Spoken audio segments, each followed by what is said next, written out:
Shalom jemaat Tuhan. Shalom Bapak Ibu semuanya. Shalom Bu Susi, Erawati, Oki. Ya, selalu smile ya.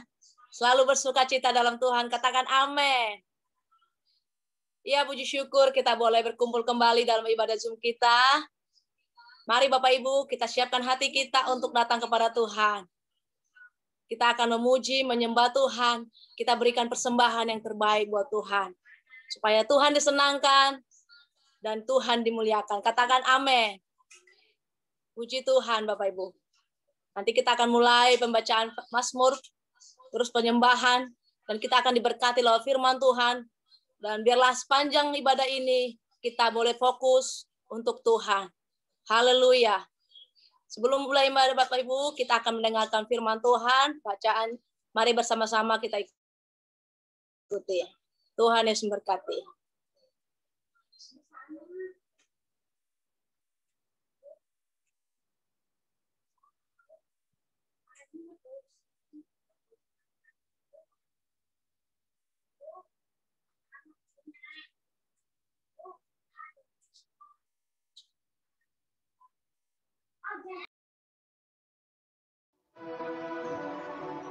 Orang yang duduk dalam lindungan yang maha tinggi dan bermalam dalam naungan yang maha kuasa akan berkata kepada Tuhan, tempat perlindunganku dan kubu pertahananku, Allahku yang kupercayai. Sungguh, dialah yang akan melepaskan engkau dari jerat penangkap burung, dari penyakit sampar yang busuk. Dengan kepaknya ia akan menudungi engkau. Di bawah sayapnya engkau akan berlindung. Kesetiaannya ialah perisai dan pagar tembok. Engkau tak usah takut terhadap kedahsyatan malam, terhadap panah yang terbang di waktu siang, terhadap penyakit sampar yang berjalan di dalam gelap, terhadap penyakit menular yang mengamuk di waktu petang.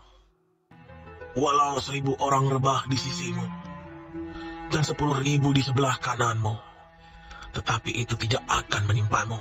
Engkau hanya menontonnya dengan matamu sendiri dan melihat pembalasan terhadap orang-orang fasik.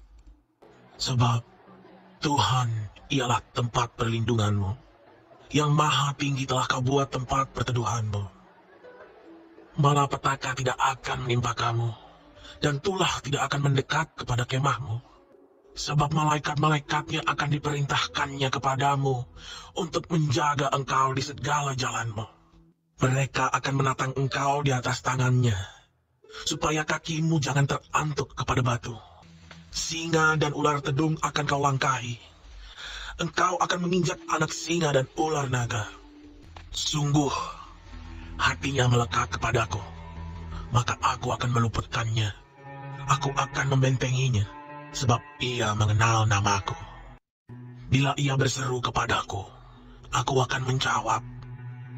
Aku akan menyertai dia dalam kesesakan. Aku akan meluputkannya dan memuliakannya. Dengan panjang umur akan kukenyangkan dia, dan akan kuperlihatkan kepadanya keselamatan daripadaku.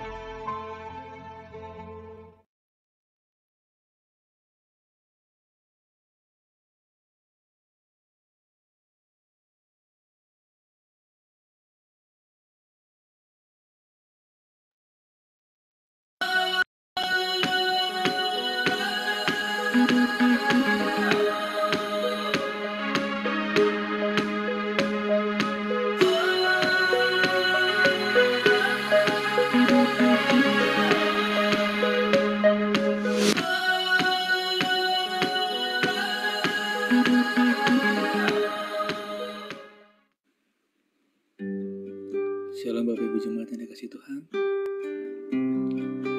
Sebentar lagi kita akan masuk dalam penyembahan. Kita mempersiapkan hati kita. Seberapapun kita yang hadir hari ini, kita mau percaya bahwa Tuhan Yesus hadir. Tuhan akan bertahta di setiap pujian penyembahan yang kita naikkan. Kita mau sungguh-sungguh di hadapan Tuhan hari ini. Kita menaikkan suara, kita mau sembah Dia. Kita mengucap syukur Tuhan Yesus, sebab Engkau baik Tuhan. Sebab tak habis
Ku bersyukur Tuhan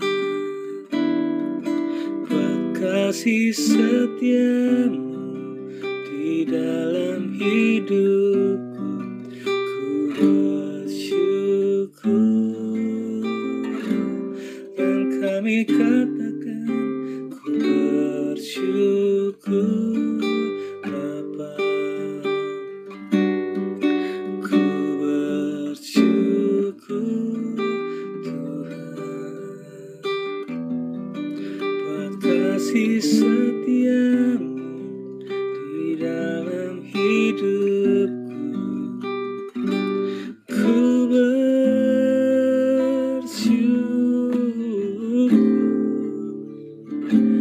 Tuhan.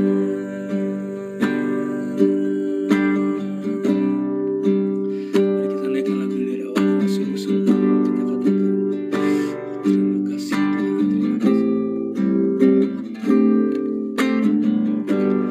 Banyak yang kau perbuat di dalam hidupku. Rancangan indahmu terjadi di hidupku. Bapa yang mengerti segala yang ku perlu. Kasih-Mu sempurna nyata dalam hidupku. Ku bersyukur, ku bersyukur.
setia di dalam hidup. Ku bersyukur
Mari dengan semangat kita nyanyikan lagu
Ku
Mari kita satukan hati, kita mau berdoa syafaat.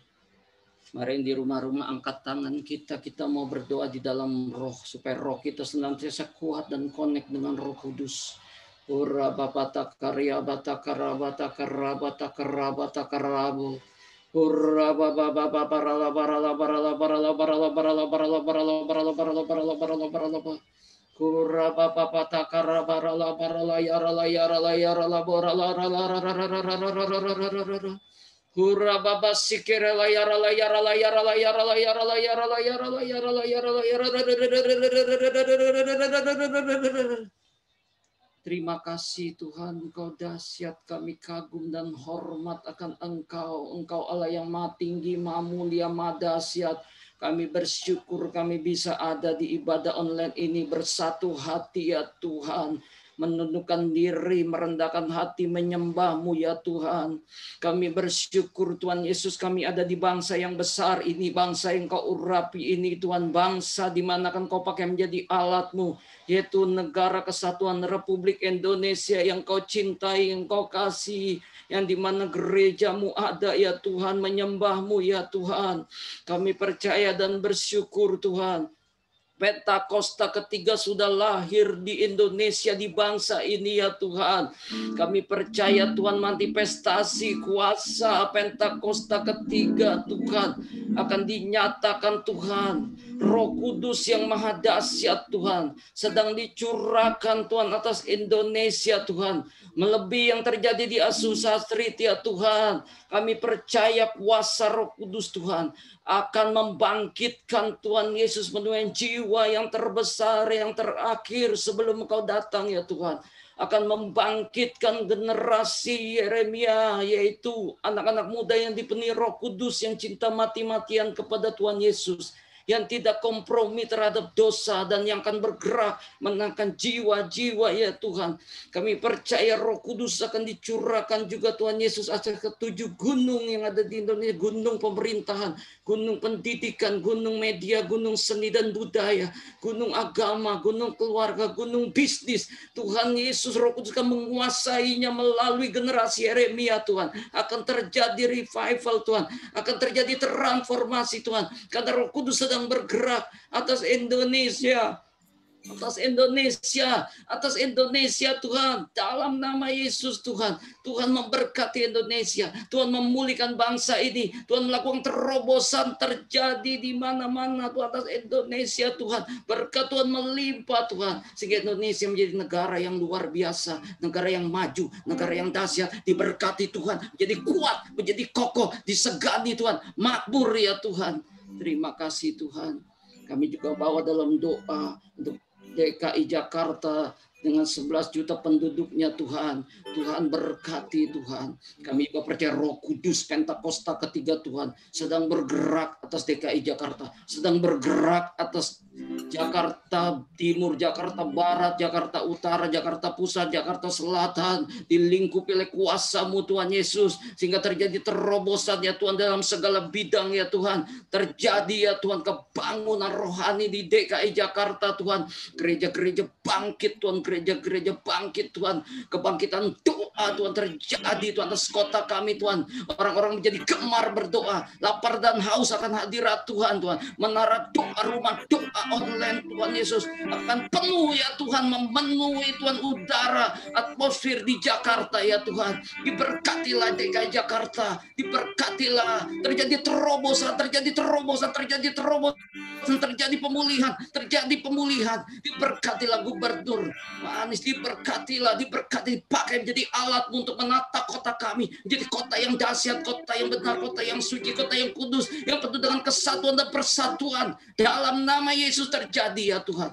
Kami juga berdoa untuk 1.800 kakak yang ada di Karet Kuningan Tuhan. Engkau memberkati Karet Kuningan ini, daerah kami yang kami kasih, kami sayangi Tuhan. Lepaskan berkat-Mu Tuhan Yesus atas daerah kami ini, daerah Karet Kuningan Tuhan, penuh dengan kemuliaan, penuh dengan hadirat Tuhan, penuh dengan kuasa Tuhan. Kami menolak sebuah roh-roh bunuh diri, roh-roh putus asa, roh-roh narkoba, roh-roh prostitusi.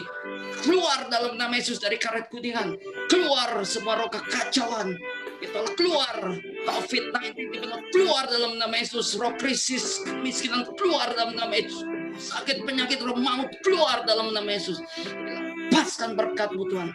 Turun atas karet kuningan, mencengkram karet kuningan daerah kami ya Tuhan. Diberkati Tuhan.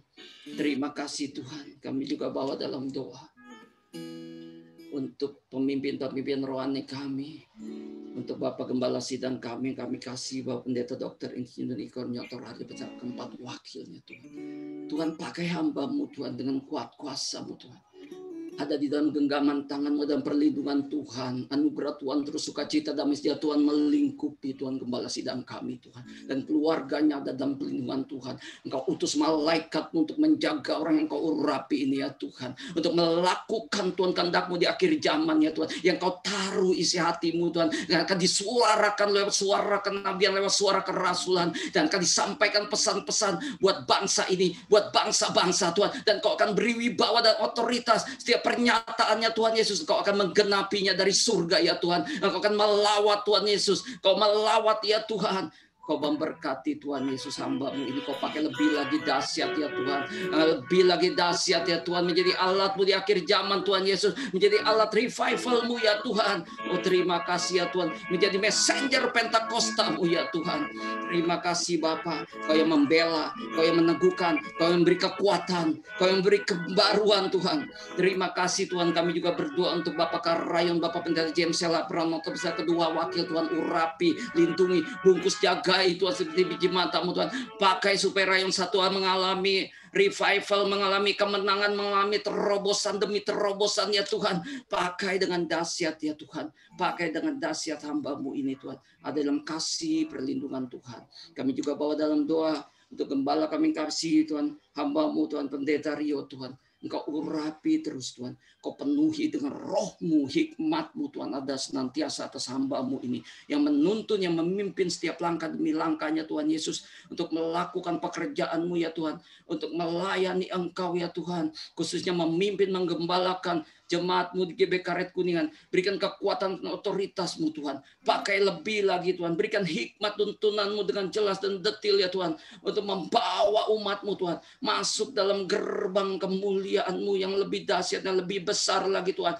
Masuk dalam Pentakosta yang ketiga, penuaian jiwa yang terbesar yang terakhir. Masuk di pengangkatan. Masuk di dalam kemenangan demi kemenangannya Tuhan. Engkau mengurapi hamba-Mu. Engkau melindungi hamba-Mu. Engkau menyertai hamba-Mu ya Tuhan. Terima kasih kami berdoa buat gembala-gembala kul yang ada di GB Karet Kuningan Tuhan. Berkati Tuhan. Berkati urapi Tuhan pemimpin-pemimpin kul ini Tuhan. Pakai untuk menjadi wadah Tuhan Yesus. Menuai jiwa yang terbesar yang terakhir Tuhan. Demonstrasikan kuasa-Mu Tuhan melalui kul-kul ini Tuhan Yesus. Kuasa-Mu bekerja Tuhan. Nama-Mu ditinggikan, nama-Mu dimasyurkan Tuhan. Berkati ya Tuhan. Berkati ya Tuhan. Terima kasih Tuhan. Kami juga berdoa khusus untuk pembicara. Pastor Tuhan Kristianto Silitonga yang akan berbicara ya Tuhan. Tuhan urapi ya Tuhan. Biar apa yang disampaikan lewat lidah bibirnya Tuhan. Itu adalah Engkau sendiri yang menyampaikannya Tuhan. Karena kami percaya firman-Mu adalah Engkau sendiri. Ketika disampaikan Tuhan. Dan kami mendengar-menanggapinya. Maka kuasa mujizat-Mu terjadi. Menjamah setiap kami. Menjamah umat-Mu ya Tuhan. Menyembuhkan yang sakit. Membebaskan yang terikat ya Tuhan. Memulihkan hati yang luka, hati yang lemah ya Tuhan. Akan membuat terjadi pertobatan ya Tuhan untuk hati yang belok ya Tuhan. Diluruskan kembali oleh firman-Mu. Karena firman-Mu yang diurapi, firman-Mu berkuasa ya Tuhan. Firman-Mu yang hidup ya Tuhan. Terima kasih Tuhan.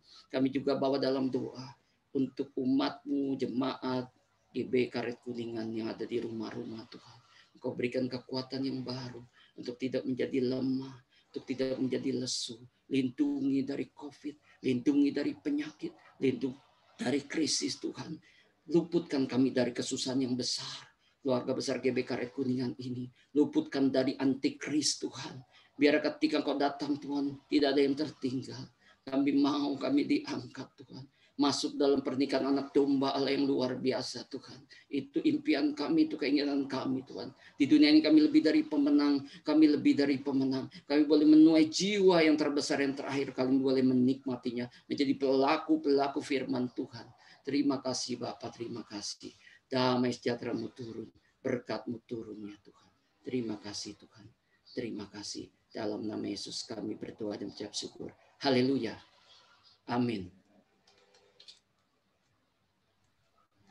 Haleluya. Puji nama Tuhan. Kita akan memuji nama Tuhan lebih lagi. Mari kita siapkan yang terbaik bagi Tuhan.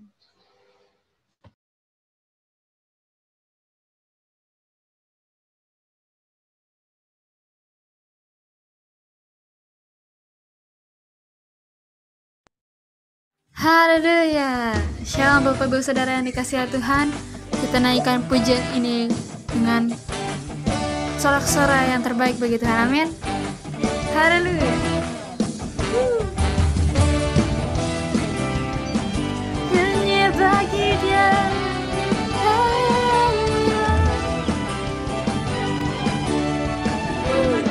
Sama-sama katakan kalau satu-satu. Kalau satu-satunya sumber dari segalanya, sumber dari segalanya, Kau kebenaranku, Kau kebenaran yang selalu ku pegang, Kau keyakinanku untuk bersinar terang. Yesus Tuhanku yang berkuasa atasku, hidupku takkan sama. Ku tahu sungguh anugerah-Mu bagiku, hidupku takkan sama. Sorakan haleluya. Sama-sama katakan kalau satu-satunya sumber dari segalanya, sumber dari segalanya, Kau kebenaranku, Kau kebenaran yang selalu ku pegang, Kau keyakinanku untuk bersinar terang. Yesus Tuhanku yang berkuasa atasku, hidupku takkan sama. Ku tahu sungguh anugerah bagiku, hidupku takkan sama. Yesus Tuhanku yang berkuasa atasku, hidupku takkan sama. Ku tahu sungguh anugerah-Mu, hidupku takkan sama.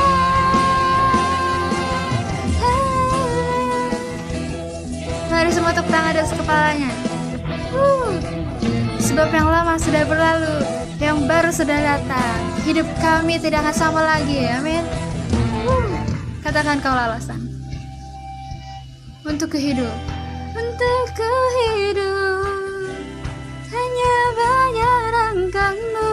Kaulah alasan kami, kaulah alasan untuk kehidup, hanya banyak rangkangmu. Kaulah alasan kami Tuhan, kaulah alasan untuk ku hidup, hanya banyak langkah-Mu. Kaulah alasan kami untuk ku hidup, hanya banyak langkah-Mu. Katakan Yesus. Haleluya. Yesus Tuhanku yang berkuasa atasku, hidupku takkan sama. Ku tahu sungguh anugerah-Mu bagiku, hidupku takkan sama. Serahkan, haleluya. Mari kita akan Berikan tepuk tangan yang terbaik buat Yesus. Katakan Tuhan Yesus dahsyat. Haleluya.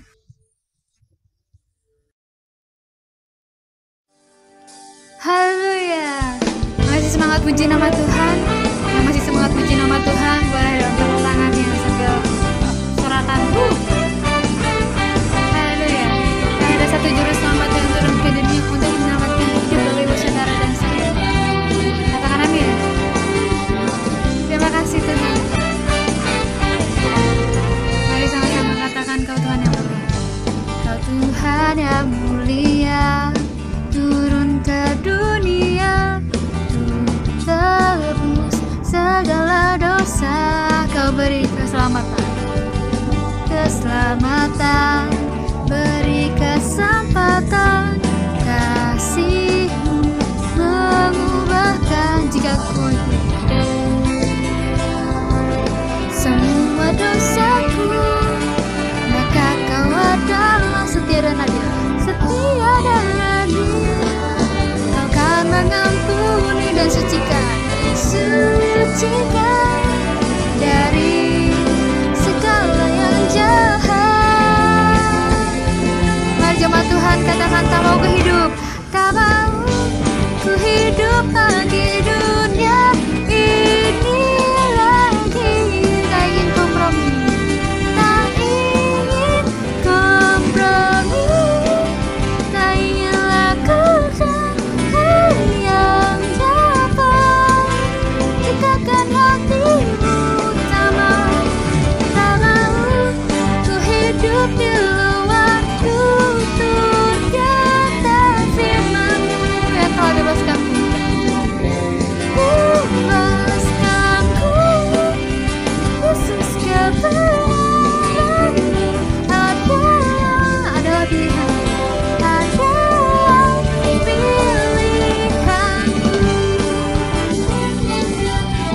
Mari kita serahkan lebih lagi. Haleluya. Mari sama-sama katakan, Kau Tuhan yang mulia. Kau Tuhan yang mulia, turun ke dunia untuk tebus segala dosa.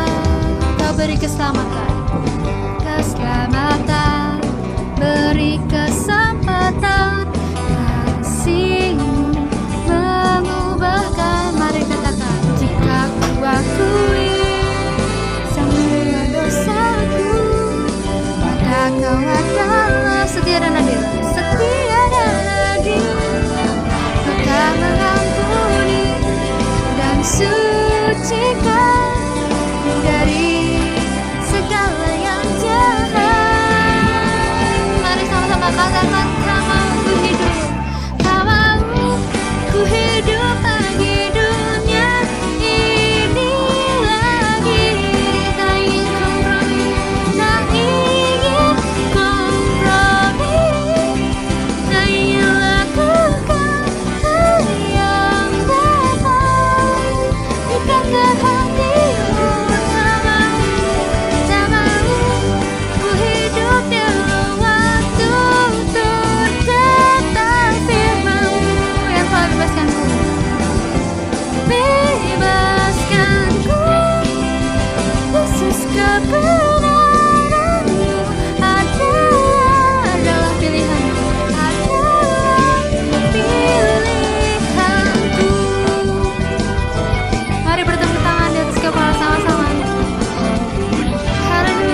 katakan, ku tak mau.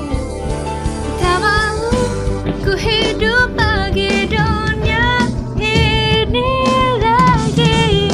Tak ingin kompromi, tak ingin kompromi, tak ingin lakukan hal yang dapat dukakan hatimu.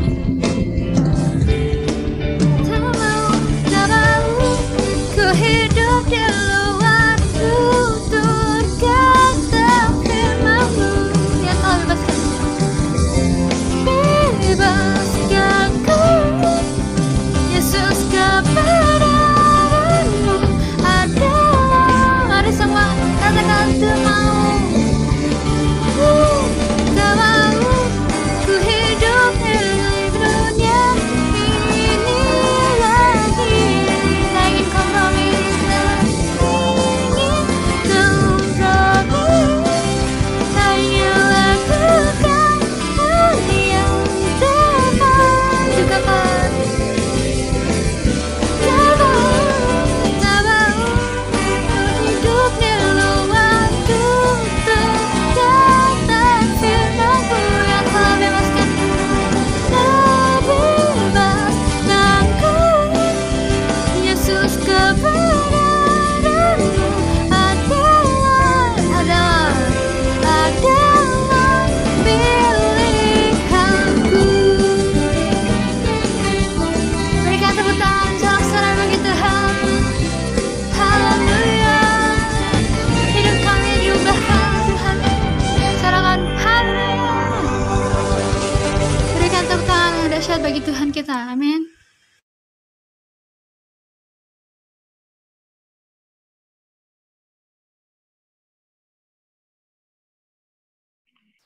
Ya, mari Bapak Ibu kita akan mendeklarasikan Pentakosta ketiga. Kita akan baca secara bersama-sama. Pentakosta ketiga. 1. Pentakosta ketiga adalah pencurahan Roh Kudus yang dahsyat di zaman ini, melebihi yang terjadi di Azusa Street. 2. Pentakosta ketiga akan mengakibatkan penuaian jiwa yang terbesar dan yang terakhir sebelum Tuhan Yesus datang kembali. 3.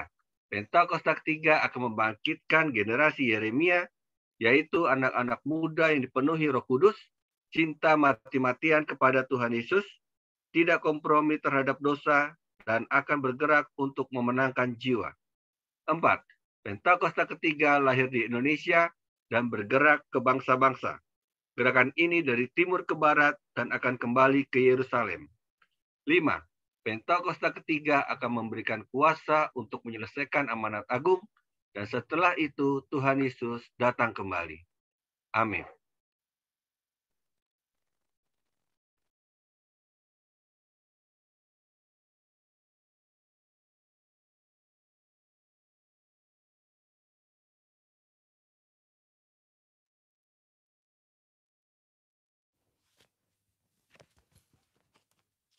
Halo, shalom semuanya.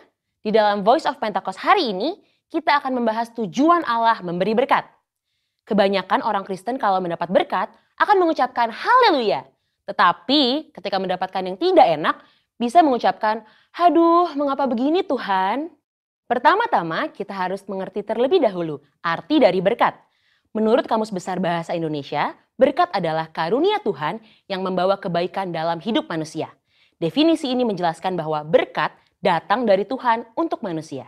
Di dalam Perjanjian Lama, berkat Tuhan digambarkan secara umum sebagai pemenuhan kebutuhan jasmani, seperti buah kandungan yang subur, hasil bumi dan hasil ternak yang berlimpah, usaha dan pekerjaan yang lancar, posisi dan tanggung jawab yang meningkat, juga area yang bertambah luas. Kitab Habakuk membuat pengertian yang lebih luas mengenai apa itu berkat. Berkat Tuhan yang ditekankan di dalam kitab Habakuk adalah mengenai keselamatan dan kekuatan yang Tuhan berikan walaupun ada di dalam keadaan yang tidak baik. Karena di tengah-tengah keadaan yang tidak sesuai dengan harapan manusia, Tuhan tetap menyelamatkan dan memberi kekuatan. Setelah mengetahui definisi berkat, kita akan mengerti tujuan dari suatu berkat. Yang pertama, berkat menyadarkan orang akan sang sumber berkat. Kita percaya Tuhan adalah satu-satunya pihak yang dapat membuat dan menciptakan berkat. Dan tidak ada satupun pihak lain yang dapat menciptakan berkat. Yakobus 1 ayat 17. Setiap pemberian yang baik dan setiap anugerah yang sempurna datangnya dari atas. Yang kedua, berkat membuktikan kedaulatan Tuhan. Sebagai sumber berkat, Tuhan adalah pihak yang dapat memutuskan dan menentukan kepada siapa berkat itu akan diberikan. Bilangan 23 ayat 20. Yang ketiga, berkat membuktikan pemeliharaan Tuhan. Tumbuhan dan hewan sebagai bahan makanan bagi manusia yang kita nikmati, dan hujan yang turun dari langit untuk memungkinkan hal tersebut tumbuh adalah hasil kemurahan Tuhan bagi pemeliharaan hidup seluruh umat manusia di muka bumi ini. Berkat menunjukkan dan membuktikan betapa baiknya Tuhan bagi umat manusia. Yang keempat, berkat Tuhanlah yang membedakan kehidupan orang benar dengan dunia. Hal yang membedakan antara orang yang bersungguh-sungguh beribadah kepada Tuhan dengan yang tidak adalah mereka akan menerima berkat kekuatan, pemeliharaan, dan keselamatan untuk mengatasi masalah. Maliaki 3 ayat 18, maka kamu akan melihat kembali perbedaan antara orang benar dan orang fasik, antara orang yang beribadah kepada Allah dan orang yang tidak beribadah kepadanya. Hal penting yang harus kita mengerti adalah, walaupun orang benar dapat menghadapi masalah, namun sikap orang benar dalam menghadapi masalah akan sangat berbeda dengan dunia. Hal ini karena Tuhan senantiasa memberi damai sejahtera dan kekuatan bagi orang-orang yang sungguh-sungguh beribadah kepadanya. Seperti yang tertulis di dalam Yohanes 14 ayat 27. Dan yang kelima, berkat Tuhan untuk menunjukkan kasih setia Tuhan. 2 Petrus 3 ayat 9 menulis, Tuhan tidak lalai menepati janjinya, sekalipun ada orang yang menganggapnya sebagai kelalaian, tetapi ia sabar terhadap kamu, karena ia menghendaki supaya jangan ada yang binasa, melainkan supaya semua orang berbalik dan bertobat. Kita yakin bahwa berkat dan pemeliharaan Tuhan membuktikan Ia adalah Allah yang setia, walaupun kita sebagai manusia terkadang tidak setia, namun Ia tidak pernah lalai menepati janji-janjinya. Yang keenam, berkat Tuhan menguji integritas kita. Mengutip kata-kata terkenal dari Robert Ingersoll, yaitu setiap manusia dapat tahan dalam keadaan yang tidak baik, namun hanya manusia hebat yang dapat bertahan di dalam kelimpahan. Kutipan ini menunjukkan bahwa hidup berkelimpahan atau penuh berkat terkadang dapat menjatuhkan seseorang. Namun, hanya orang yang memiliki integritas saja yang dapat tetap hidup benar di saat berkelimpahan. Integritas dapat membuat seseorang untuk dapat bersikap rendah hati dan memiliki empati terhadap lingkungan sekitarnya saat mengalami kelimpahan. Selain itu, orang yang mempunyai integritas dapat menjaga hidupnya tetap benar, walaupun ia memiliki segala kemampuan dan kesempatan untuk berbuat apapun tanpa batasan. Dan yang terpenting, orang yang berintegritas hatinya tetap dapat percaya dan melekat kepada Tuhan, serta menaruh harapannya kepada Tuhan, walaupun ia memiliki segala yang ia butuhkan dan inginkan. Mari saudara, kita terus percaya bahwa berkat Tuhan yang kita nikmati bukan hanya sekedar pemenuhan jasmani saja, namun kekuatan dan damai sejahtera yang kita rasakan itu juga merupakan berkat Tuhan yang kita terima. Biarlah kita senantiasa terus sadar bahwa keberadaan kita bukan hasil kekuatan kita sendiri, namun merupakan berkat Tuhan bagi kita. Jangan kita fokus pada berkatnya, namun teruslah mendekat pada sumber berkatnya, yaitu Allah sendiri di dalam kehidupan kita. Saudara, untuk penjelasan lebih lengkapnya dari tim teologi kami, jangan lupa buka link yang ada di atas atau scan QR Code yang tersedia. Salam integritas, Tuhan Yesus memberkati.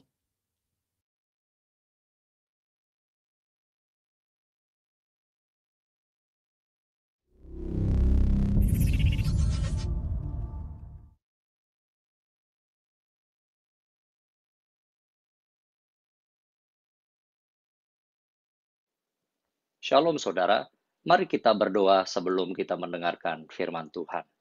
Bapa di surga yang kami kasihi di dalam nama Tuhan Yesus Kristus, Tuhan terima kasih untuk pujian dan penyembahan Engkau hadir di dalamnya ya Tuhan, dan sekarang hadirlah kembali Tuhan saat kami akan mendengarkan firman-Mu, biar Engkau sendiri yang berbicara kepada kami, mengajar kami, mengubahkan hidup kami ya Tuhan. Urapi hamba-Mu, urapi kami semua yang siap untuk mendengarnya, kami siap untuk menerima kebenaran firman Tuhan, hanya di dalam nama Yesus Kristus. Haleluya.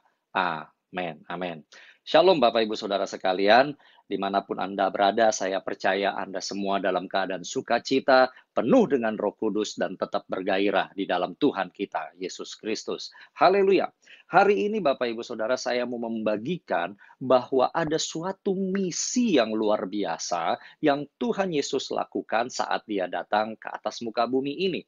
Dan misi ini demikian luar biasa, sehingga sekalipun Tuhan Yesus naik ke surga, maka misi ini tidak berhenti.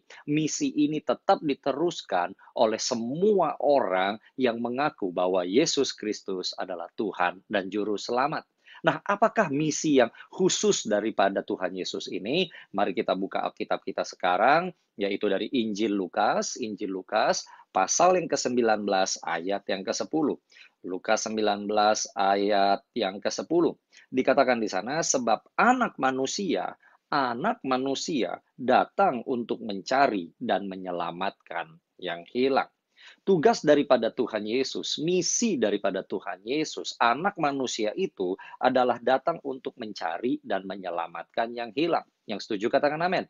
Dan tugas ini sekarang diteruskan oleh para murid-murid, yaitu orang-orang yang percaya bahwa Yesus Kristus adalah Tuhan dan Juru Selamat. Mereka yang bergerak dan menjalankan apa yang Tuhan Yesus katakan. Saya percaya Bapak Ibu Saudara sekalian, Anda semua dimanapun Anda beribadah pada hari ini dan menyaksikan ibadah ini secara online, kita semua adalah murid-murid Tuhan Yesus. Setuju katakan amin.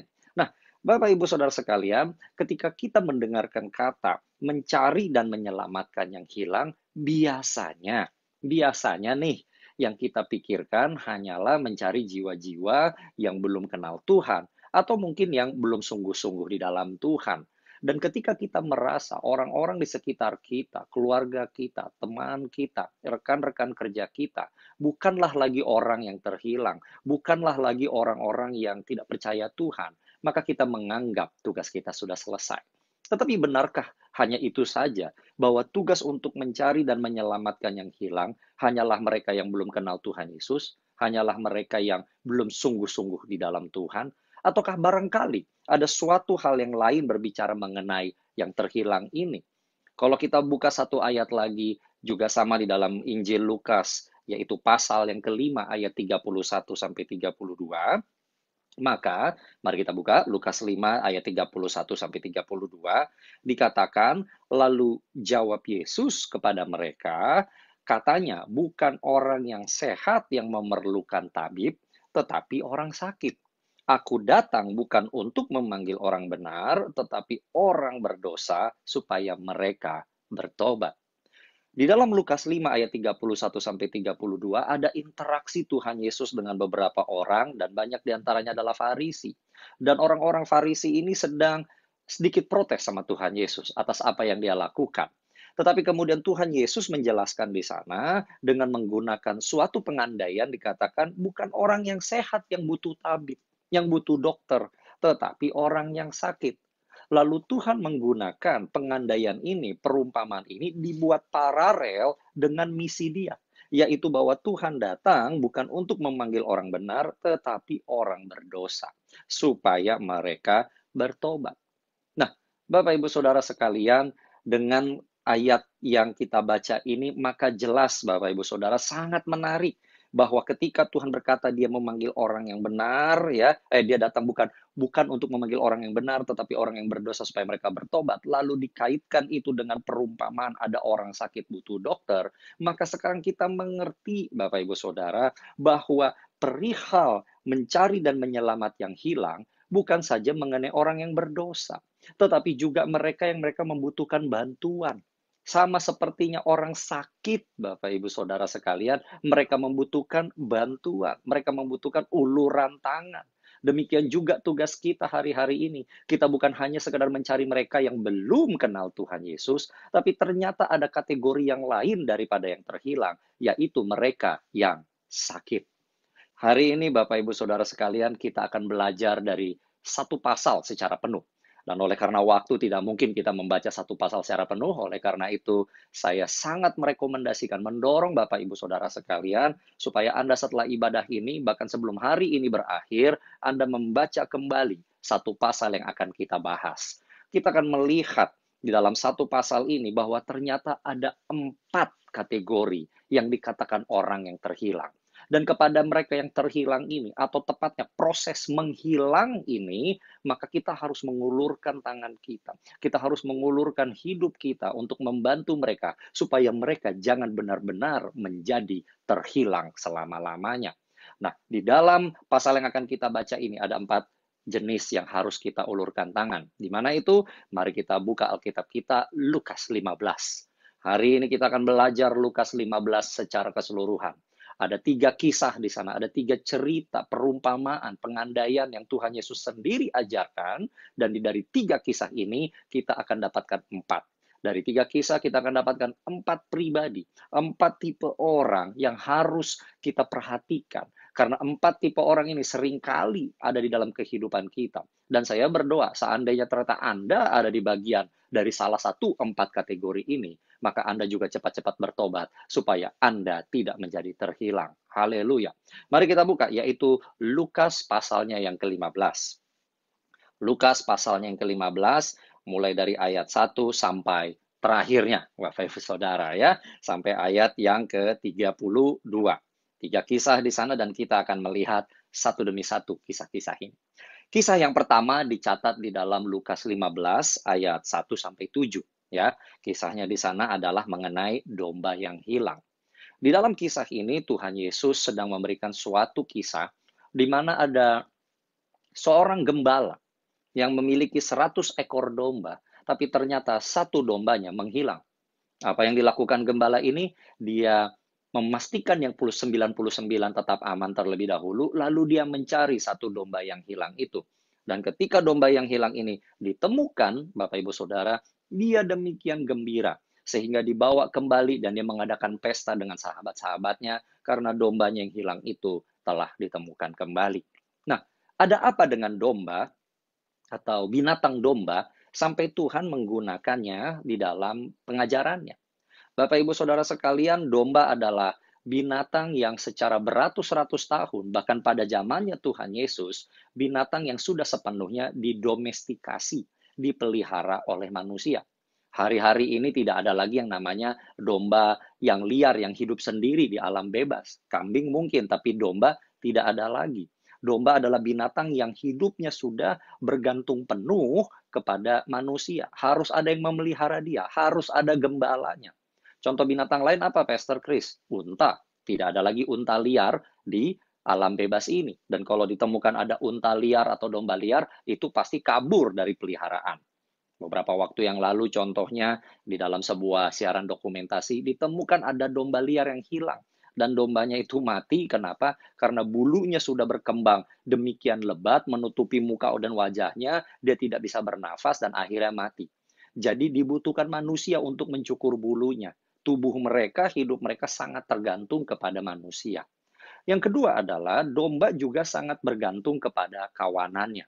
Ketika seekor domba, dia memisahkan diri dari manusianya, dari gembalanya, atau menjauhkan diri dari kawanan dombanya, maka dia pada posisi sangat rentan, sangat bahaya untuk kecelakaan, untuk dia masuk ke jurang, atau dimangsa oleh binatang buas. Nah, sangat menarik ketika Tuhan Yesus menggunakan perumpamaan tentang domba yang hilang ini. Sebenarnya siapa sih domba yang hilang ini? Ini pribadi macam apa yang harus kita memberikan perhatian? Domba yang hilang di sini saya percaya adalah mereka, pribadi-pribadi yang menjauhkan diri dari kawanan. Mereka menjauhkan diri dari pertemanan. Mereka menjauhkan diri dari keluarga. Mereka menjauhkan diri dari persekutuan. Mereka menjauhkan diri dari gereja. Mereka tidak mau lagi hadir di kul. Pokoknya kalau dikontak mereka menjauh, Bapak Ibu Saudara. Nggak jelas alasannya apa. Pokoknya menjauh aja. Bapak Ibu Saudara sekalian, saya nggak tahu apakah di dalam kehidupanmu engkau mengenal orang-orang semacam ini. Dulunya baik, dulunya akrab. Waduh, senang kalau dikontak, dia akan selalu respon. Tapi entah kenapa dengan alasan yang tidak jelas, tiba-tiba atau secara perlahan dan pasti orang ini mulai menjauh. Ya, begitu dikontak, dia menjawabnya lama, di telepon nggak ngangkat-ngangkat, kalau diajak ngumpul, muntah secara online gitu ya, Bapak Ibu Saudara, bilangnya iya-iya aja, tapi nggak nongol-nongol juga. Dan kita nggak tahu kenapa orang ini drifted apart, kenapa orang ini menjadi menjauh sedemikian. Apakah mungkin ada sesuatu yang kita katakan salah sama dia? Kita nggak tahu. Atau mungkin dia ada tersinggung sesuatu dengan suatu peristiwa? Kita nggak tahu. Yang jelas orang ini menjauh aja. Bapak, Ibu, Saudara sekalian, kalau engkau memiliki orang-orang yang seperti itu di dalam hidupmu, Bapak, Ibu, Saudara, jangan biarkan dia menjauh lebih lanjut. Jangan biarkan dia menjauh lebih lanjut. Kita tidak bisa berkata, ya itu kan memang bagiannya dia, pastor, ya terserah-terserah dia aja mau kemana. No, no, no, no. Jangan seperti itu. Lihatlah apa yang dilakukan oleh gembala di dalam kisah ini. Si gembala ini, dia mencari domba yang hilang ini. Dia mendekatkan diri kepada domba yang mau menjauh ini. Tidak jelas dikatakan juga dalam kisah itu, apakah ada alasan tertentu kenapa si dombanya menjauh. Nggak ada. Ya kan? Tetapi yang jelas, ketika dia temukan domba yang hilang ini, si gembala segera mengangkatnya di pundaknya, di atas bahunya, dan membawanya pulang. Apa yang harus kita lakukan kepada mereka yang kelihatannya menjauhkan diri dari keluarga, pertemanan, dan persekutuan? Lakukan seperti yang gembala ini. Katakan sama mereka bahwa mereka tidak sendirian. Mungkin mereka punya sesuatu yang belum siap mereka ungkapkan, tapi katakan kepada mereka, pastikan mereka tahu bahwa kita ada dalam kehidupannya. Dan kalau dia membutuhkan bantuan, dan kalau dia membutuhkan uluran tangan, kalau dia butuh untuk digendong, maka Anda semua siap. Anda siap untuk menopangnya. Ketika mungkin dia rasanya lelah, katakan kepadanya, datang padaku. Jangan menganggap ini adalah suatu beban. Aku siap menolongmu. Aku tidak mau menyusahkanmu. Katakan sama dia, hidupmu itu bukan susah bagiku. You are not a burden. You are my brother and you are my sister. Engkau bukanlah beban. Engkau adalah saudaraku laki-laki dan engkau adalah saudaraku perempuan. Mungkin kamu tidak perlu ngomong apa-apa, belum siap, no problem, tapi aku siap untuk mengangkatmu. Mungkin kamu hanya butuh pundak untuk menangis, aku akan berikan 2 pundakku. Mungkin kamu hanya butuh dipegang tangannya, aku berikan 2 tanganku untuk kamu pegang. Bapak, Ibu, Saudara sekalian, hari-hari ini, di tengah-tengah masa di mana kasih semakin mendingin, Bapak, Ibu, Saudara, pandemi yang kita hadapi ini membuat orang lain seolah-olah menjadi ancaman dan bukan subjek kasih. Justru pada hari-hari inilah kita harus mencari mereka yang menghilang supaya jangan sampai mereka terhilang. Semua orang yang menjauhkan diri dari pertemanan, dari persekutuan, dan dari keluarga, mari kita dekati mereka lagi dan pastikan mereka tahu bahwa kita ada siap di sana untuk menolong dan menopang mereka. Yang mau katakan amin. Haleluya. Yang kedua, Bapak, Ibu, Saudara, mari kita lihat di dalam Lukas 15 ayat 8 sampai 10. Sebuah perumpamaan yang sederhana dan judulnya adalah dirham yang hilang. Nah, apakah itu dirham? Dirham adalah bentuk mata uang yang berbentuk kepengan atau biasa kita sebut koin, ya. Makanya dalam Alkitab bahasa Inggris dirham yang hilang ini dibilang the lost coin, koin yang hilang. Nah, kisahnya di sini adalah seorang perempuan, dia punya 10 koin, 10 dirham. Dan 1 dirhamnya itu hilang. Nah, Bapak, Ibu, Saudara, perempuan ini dia cari di tempat yang gelap, dia bawa pelita, dan ketika ketemu dirhamnya itu, dia demikian gembira, sampai dia panggil teman-teman dan tetangga, lalu dia bikin pesta. Bapak, Ibu, Saudara, ya. Jujur, ketika saya membaca kisah ini, saya sedikit agak bingung. Kenapa? Karena koin itu kan nilainya tidak seberapa. Dirham itu nilainya tidak seberapa. Jadi jelas bahwa kehilangan 1 koin ini sebenarnya tidak terlalu efek. Tetapi wanita ini, ibu ini, perempuan ini hanya punya 10 dirham. Dan dia dapatkan 1 dirham itu lagi karena itu berharga bagi dia. Mungkin dia miskin. Tetapi yang menarik bagi saya, yang membuat saya bingung adalah ketika dirhamnya ditemukan, bukannya dia keep, dia simpan, malah dia bikin pesta untuk merayakan uang yang hilang itu. Kalau dipikir-pikir secara logis kan bukannya jadi uangnya jadi berkurang lagi, kan pesta perlu uang. Ya, tetapi kembali lagi, kenapa Tuhan menggunakan dirham yang hilang? Siapa sih pribadi dirham hilang yang hilang ini yang mau diangkat dalam kisah ini? Ya, yang pertama tadi domba yang hilang, mereka yang menjauhkan diri. Tetapi yang kedua dirham yang hilang adalah mereka yang merasa sanggup untuk melakukan segala sesuatunya sendiri. Dirham yang hilang ini adalah mereka, pribadi-pribadi yang merasa sanggup untuk hidup sendiri. Kenapa mereka merasa seperti itu? Karena mereka adalah dirham. Artinya mereka mata uang, artinya mereka memiliki entah itu kekayaan, entah itu pengalaman, entah itu pengetahuan dan kepintaran. Sehingga mungkin mereka merasa, saya nggak butuh yang lain, saya bisa kok sendiri. Ya, tapi Bapak, Ibu, Saudara sekalian, tetapi orang yang model seperti ini, yang merasa sanggup sendirian, sebenarnya dia mungkin merasa hidup di dalam terang. Tetapi tidak. Perhatikan kisah ini. Dirham ini ditemukan di tempat yang gelap. Harus bawa pelita kepada dia, baru ditemukan.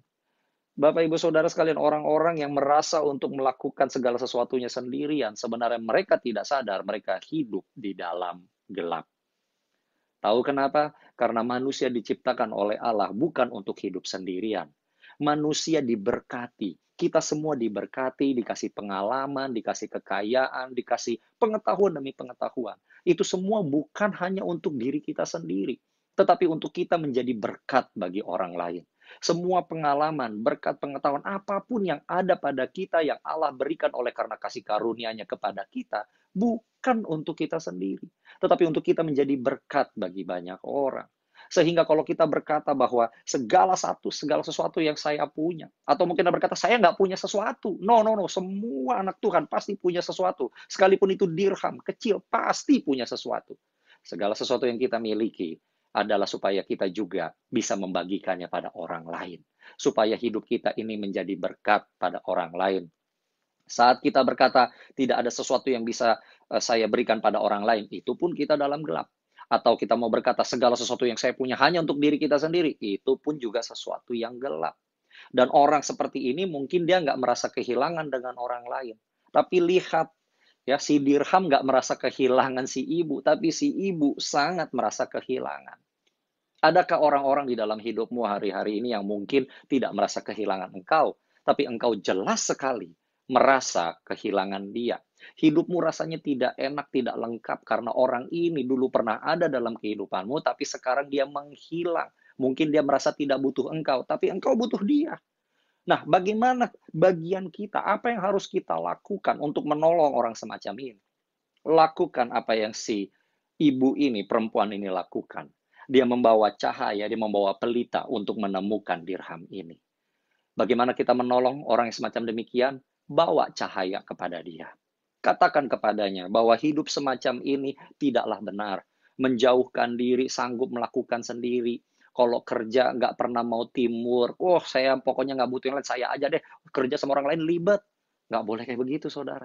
Tunjukkan terang pada dia. Berikan sama dia. Kamu diberkati Tuhan untuk supaya kamu memberkati loh. Dan kamu menghilang seperti ini, merasa sendirian bisa. Mungkin kamunya nggak apa-apa. But we miss you. We are lost. Somehow something is lost in our life because of you.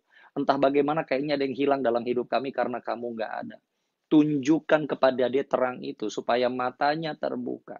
Saya percaya di atas muka bumi ini, Bapak, Ibu, Saudara, tidak ada orang ya yang sehat, yang benar pengen hidupnya jadi beban. Dan ketika orang terbuka opportunity, ketika orang terbuka kesempatan supaya hidupnya itu menjadi berkat bagi orang lain, pastilah mereka juga akan mau melakukan bagian mereka. Seringkali orang tidak sadar atau menganggap apa yang mereka miliki tidak ada gunanya dibandingkan yang lain-lain. Tapi bawa terang itu kepada mereka. Tunjukkan bahwa kedirhaman, bahwa segala sesuatu yang ada pada mereka, itu adalah berkat Allah yang bisa dia nikmati, tetapi juga bisa membuat dia menjadi berkat bagi orang lain. Ya, Bapak, Ibu, Saudara. So, kalau mereka ada di dalam gelap, bawa terang itu kepada mereka. Haleluya. Pribadi yang ketiga dan yang keempat sekarang. Mari kita lihat di dalam kisah di dalam ayat 11 sampai 32 dari Lukas 15. Dalam Lukas 15 ini kisahnya adalah anak yang hilang. Kalau di Alkitab ditulisnya anak yang hilang, tapi nggak pernah disebut loh anak mana yang hilang. Kenapa? Ada dua anak di situ, si bungsu dan si sulung, tapi sebenarnya dua-duanya hilang, Bapak, Ibu, Saudara. Ya, mari kita lihat yang pribadi yang pertama dahulu yang diangkat dalam kisah ini, yaitu si bungsu. Dikatakan di sini di bungsu ini, ya, dia melakukan dosa yang besar. Apa itu dosa yang besar? Bukan menerima warisan ayahnya, ya. Kita harus pahami di dalam tradisi orang Yahudi meminta bagian warisan dari ayah sekalipun ayah masih hidup bukanlah sesuatu yang aib. Ya, tapi kalau pandangan orang Asia dan Eropa itu dianggap kurang ajar, bapaknya masih hidup minta warisan. Tapi menurut hukum Taurat dan tradisi Yahudi, it's okay untuk meminta bagian warisan dari ayah sekalipun ayahnya masih hidup. Dan itu bukanlah sebenarnya kesalahan yang mematikan, bahkan bukan kesalahan. Tetapi kemudian waktu kita baca, Bapak Ibu Saudara, setelah si bungsu ini menerima warisan dia dari ayahnya, dia melakukan 3 dosa besar yang luar biasa. Yang pertama, dia jual harta itu, warisan itu. Yang kedua, dia pergi ke negeri yang jauh. Dan yang ketiga, dia berfoya-foya di sana. Nah, kenapa ini menjadi penekanan oleh Tuhan Yesus? Kenapa? Karena nomor 1, dia jual warisan ayahnya. Warisan bisa berbicara sesuatu yang fisik. Bisa rumah, harta, benda, sertifikat, apapun itu. Tetapi warisan juga bisa berbicara sesuatu pengajaran yang baik, nasihat dan gaya hidup yang diberikan oleh orang tua kita, yang diberikan oleh orang tua rohani kita, yang semuanya baik, tapi kita anggap itu semua buruk, kita anggap itu kuno, kita anggap, saya nggak butuh itu semua. Lalu kita buang saja warisan itu. Ya. Nah, ini adalah sesuatu yang sangat buruk. Waduh, dia meninggalkan pengajaran yang baik, dia meninggalkan gaya hidup yang baik. Lalu yang kedua, dia pergi ke negeri yang jauh. Negeri yang jauh di sini bukan artinya Anda tidak boleh merantau atau pindah rumah, tidak. Tetapi di sini pengertiannya adalah bahwa anak ini menjauh dari bapaknya. Dia menjauh dari hadirat Tuhan. Dia menjauh dari kekeluargaan, atmosfer yang baik, Bapak Ibu Saudara. Dia anggap itu nggak ada gunanya. Dia mau melakukan sendiri. Dan dia ada di negeri yang jauh itu, apa yang dilakukan? Dia hidup foya-foya. Yang ketiga, artinya apa? Dia menjalankan hidupnya semau gue. Semaunya aja, Bapak Ibu Saudara sekalian. Dan itu menjadi suatu perkara yang besar. Bapak Ibu Saudara sekalian yang dikasihi Tuhan, dosa yang dilakukan oleh anak yang bungsu yang hilang ini demikian besar. Dan siapa sih anak bungsu yang hilang ini yang hendak digambarkan oleh Tuhan Yesus dalam kisah ini? Yaitu mereka yang dengan sengaja memberontak. Mereka memberontak, mereka meninggalkan yang baik, mereka menganggap remeh apa yang dikatakan sesuatu yang baik dalam hidup mereka. Mereka memberontak dan mereka meninggalkannya. Dan apa yang terjadi, Bapak Ibu Saudara sekalian, untuk orang-orang semacam ini biasanya sangat susah, Bapak Ibu Saudara. Sangat susah untuk kita dekati, sangat susah untuk kita approach. Semakin kita dekati, semakin mereka menjauh. Semakin kita pengen mendekati, mereka membangun tembok, memasang tameng. Kayaknya ajakan apapun, nasihat apapun, pengajaran apapun nggak kena sama mereka. Tapi apa yang harus kita lakukan untuk supaya kita bisa menjangkau yang tipe seperti ini, Bapak Ibu Saudara sekalian? Belajar dari sang ayah. Di dalam kisah ini jelas sang ayah, sang bapak ini terus menantikan anaknya pulang. Saya percaya sang bapak ini bukan hanya sekedar melihat jalanan, tapi dia dengan tekun dia berdoa untuk anaknya ini supaya kembali lagi ke jalan yang benar. Dan itu yang bisa kita lakukan, berdoa supaya dia balik. Bahkan saya menantang Bapak Ibu Saudara berdoa supaya Tuhan dengan caranya yang ajaib yang menjangkau anak ini. Bapak Ibu Saudara, seringkali orang nggak berani berdoa, Tuhan lakukan segala sesuatu supaya balik anak ini. Kenapa? Karena kalau Tuhan turun tangan, cara dia membalikkan segala sesuatu bisa dipandang sangat keras oleh manusia. Dan itulah yang terjadi kepada si anak bungsu ini. Duitnya hilang, teman-teman yang menjauhi dia harus cari kerjaan. Dia bukan makan babi, dia kasih makanan ke babi. Barulah dengan situasi yang Tuhan izinkan terjadi ke dalam hidupan anak muda ini, baru dia pikir, apa yang saya lakukan? Di rumah bapak saya hidupnya enak, dulu pengajarannya bagus, wah saya harus balik lagi ke bapak saya. Dan akibatnya apa? Si anak ini pun pulang. Dan ketika dia pulang, sang ayah menyambutnya dengan luar biasa. Ketika anak ini pulang dalam keadaan compang-camping, dia pulang, langsung apa yang ayahnya lakukan. Si anak udah bilang, udah jangan jadikan aku anakmu lagi ya, jadikan aku pembantu saja. Tapi si bapak buru-buru langsung kasih sandal, kasih sepatu, langsung dikasih jubah dan dipakaikan cincin. Itu semua adalah lambang yang luar biasa. Dipakaikan alas kaki, supaya kakinya tidak lagi terantuk kepada batu, tidak lagi jatuh dalam dosa. Diberikan jubah, supaya ketelanjangan adalah lambang daripada dosa kalau di Alkitab, supaya dosanya itu tidak lagi muncul dan dia artinya diampuni dengan tanda pemberian jubah itu. Diberikan cincin, artinya apa? Identitasnya dia sebagai anak Bapa dipulihkan. Cincin adalah lambang identitas. Pada zaman dahulu itu dipakai oleh para perwira kerajaan Romawi. Kalau hari ini Anda melihat orang yang memakai cincin, Anda tahu identitasnya menikah atau belum menikah, Bapak Ibu Saudara sekalian. Lihat, ketika si anak ini pulang, maka pengampunan diberikan. Tetapi itu terjadi karena si ayah tetap menantikan anaknya. Apa yang harus kita lakukan untuk menjangkau orang-orang seperti ini? Jangan putus asa, jangan pernah berhenti berdoa. Pastikan bahwa kita siap untuk menyambut orang-orang seperti ini kembali lagi dalam kehidupan kita. Yang setuju katakan amin. Yang kedua, Bapak Ibu Saudara, ternyata sekarang ada kisah si sulung yang hilang. Ya, kenapa? Karena kemudian si ayah membuat pesta untuk anak bungsunya ini. Tapi ketika pestanya dibuat, si sulungnya pulang, dia nggak terima. Ayahnya bikin pesta dan menerima lagi adiknya ini pulang. Dan dia tidak mau masuk ke rumah. Lihat, perhatikan, si sulung nggak mau masuk ke rumah. Artinya apa? Dia di luar rumah, dia juga terhilang. Ya kan? Dia nggak terima.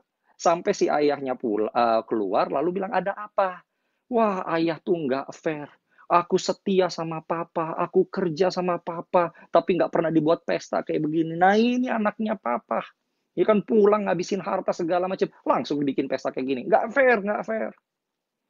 Bapak Ibu Saudara, si anak yang sulung yang hilang ini tipe apa Bapak Ibu Saudara? Dan saya berdoa Anda tidak seperti itu. Karena justru tipe yang anak sulung yang hilang ini banyak dalam gereja. Yaitu mereka yang tidak terima bahwa Tuhan mau menerima kembali mereka yang terhilang. Mereka ini adalah, anak-anak sulung yang hilang ini adalah orang-orang yang tidak terima ketika keluarga mengampuni anggota keluarga lain yang mungkin pernah menyakiti, ketika teman-teman mau mengampuni seorang teman yang mungkin pernah menjauh, ya tidak terima ketika orang yang didoakan, yang diharapkan untuk kembali, akhirnya kembali, tapi nggak siap dan nggak terima, dan tidak mau melepaskan pengampunan itu. Bapak Ibu Saudara, orang yang tipe seperti ini biasanya kelihatan dari kata-katanya, nggak fair, nggak adil, nggak fair, nggak adil. Betul Bapak Ibu Saudara sekalian, Allah yang kita sembah adalah Allah yang adil, maka kita pun harus adil. Tapi jangan lupa, Allah yang kita sembah adalah juga Allah yang kasih. Dan kita sebagai pengikut Tuhan, kita juga harus menunjukkan kasih. Jangan sampai kita berdoa, Tuhan kembalikan yang terhilang, buat dia bertobat. Benar orang itu kembali dan tidak terhilang lagi. Kitanya nggak siap. Kitanya nggak siap dan bahkan kitanya nggak mau terima. Hati-hati. Hati-hati. Tuhan datang untuk mencari dan menyelamatkan yang hilang. Termasuk mereka yang mungkin pernah menyakiti hidupmu. Mungkin yang pernah membuat engkau tersinggung. Yang melakukan perbuatan jahat. Saya berdoa Bapak Ibu Saudara. Kalau engkau menemukan anak sulung yang hilang, berikan kasih Kristus itu kepada mereka. Ingatkan lagi jati diri itu. Tetapi saya berdoa Anda sendiri bukanlah menjadi anak sulung yang hilang. Lihat anak yang sulung. Artinya apa? Dia sudah terima lagi. Dia sudah menerima dahulu bagiannya dia. Sang ayah pun juga fair pada anaknya. Dia kan tidak membagi lagi harta si sulung setengahnya kepada si bungsu. Enggak. Dia bilang sama si sulung itu, aku tahu kau setia. Aku tahu. Semua hartaku ini milikmu semua. Sudah. Lihat, si bapak menghargai kesetiaan itu. Si bapak menghargai apa yang dilakukan si sulung. Tapi si bapak katakan, adikmu pulang. Tidak bisa kau bersuka cita. Hari ini Bapak Ibu Saudara, kalau kita mau berkata kita mau menjalankan misinya Tuhan Yesus, bersukacitalah ketika orang-orang yang kau pikir tidak mungkin bertobat, orang-orang yang mungkin juga menyakiti hidupmu, ternyata pulang dan bertobat. Haleluya. Saya tutup dengan satu ayat, perkataan dari sang ayah di dalam ayat 32 Lukas 15, supaya ini yang menjadi kekuatan bagi kita untuk kita menjalankan bagian kita melakukan misinya Tuhan. Di dalam ayat 32 dikatakan kita patut bersukacita dan bergembira karena adikmu telah mati dan menjadi hidup kembali. Ia telah hilang dan didapat kembali. Mari kita tetap bersukacita dan bergembira. Karena orang-orang yang tadinya dianggap mati, nggak mungkin lagi bisa di-approach, rasanya mustahil. Tetapi kemudian, karena kita mendekati mereka dan kasih karunia Allah bekerja atas mereka, mereka hidup kembali. Mereka hidup kembali. Mari saudara-saudara, kita selamatkan dan kita cari domba yang hilang, dirham yang hilang, anak bungsu yang hilang, dan anak sulung yang hilang. Tuhan Yesus memberkati. Mari kita satu dalam doa. Bapa di surga, terima kasih Tuhan Yesus atas firman dan pengajaran-Mu pada hari ini.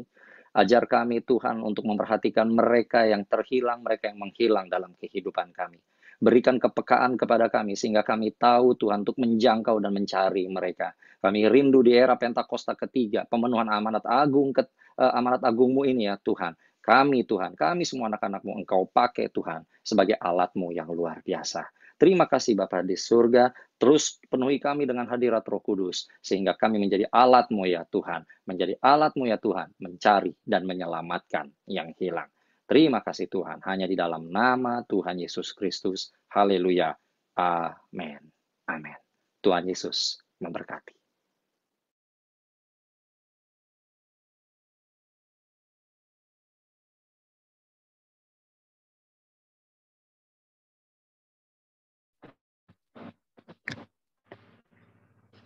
Shalom Bapak Ibu. Siang hari ini Bapak Ibu diberkati oleh firman Tuhan. Amin. Sebentar kita akan mendengarkan Bapak pengumuman.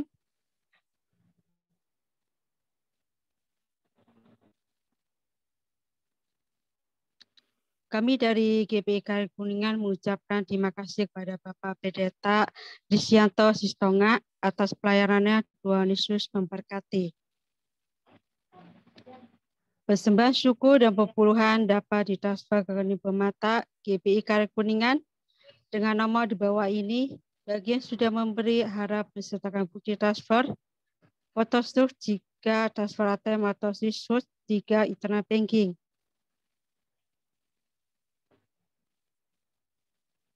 Ibadah Raya Online GPI Kari Kuningan hari Minggu tanggal 4 April 2021 pukul 10 pagi akan dilakukan secara online lewat aplikasi Zoom dengan meeting ID dan paspor di bawah ini. Mari Bapak Ibu ajak keluarga, saudara, dan tetangga untuk mengikuti ibadah raya online GPI Kari Kuningan.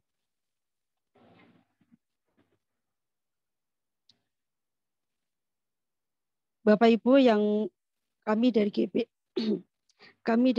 Kari Kuningan mengucapkan kepada pengejar dan jemaat yang berulang tahun pada bulan Maret. Yang pertama Marcel tanggal 3, yang kedua PDP Suryanto tanggal 9, yang ketiga Ibu Suryani tanggal 25, dan yang terakhir Bapak Ocai tanggal 31.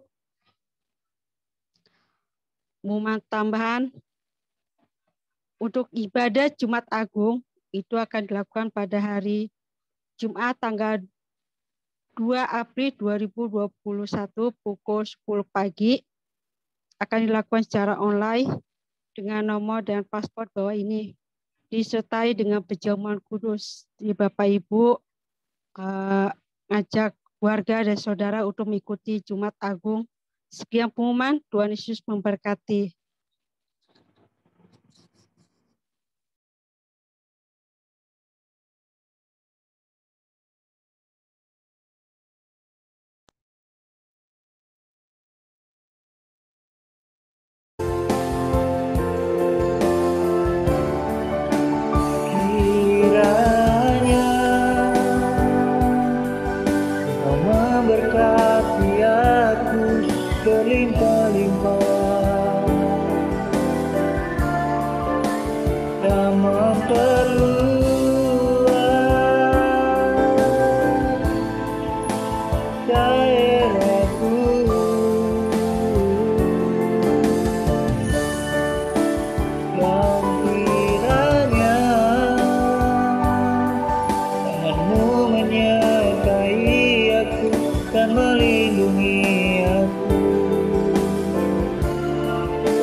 Daripada malapetaka